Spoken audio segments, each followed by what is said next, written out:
fampiaravanao zay a dia eto Fety sy Madagasikara fampianarana teny anglisa amin'ny fomba tsotra sady mora aizana atao an'ny olona rehetra. Ao anatin'izay a dia ny Fety sy Madagasikara moa dia sehatra professionnel.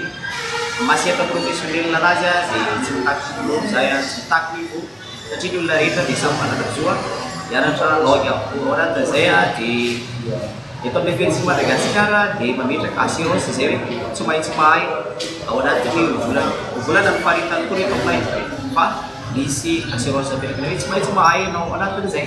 Nefa kosa misy condition a zay fanarahantsika andogavana zay tsy maintsy mahay zay a dia condition voalohany a dia ny manoratra vita mamaky teny malagasy mifototra tsara ary ao anatin'izay vita miteny mafy a ao anatin'izay. Zay no atongavantsika amin'ilay hoe tsy maintsy mahay. Manaraka an'izay ihany koa dia alatsinainy katamin'ny zoma dia andro ianarana eto amin'ny Fety sy Madagasikara misy vorazony sambo-pianana dia sasaka hatraminy ato amin'ny roa.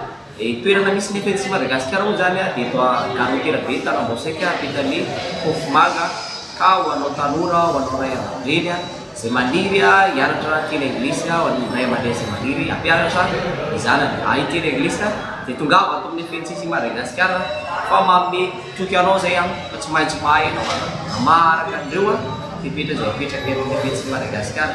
Ao anatin'izay a dia tongava maro a fidirana mana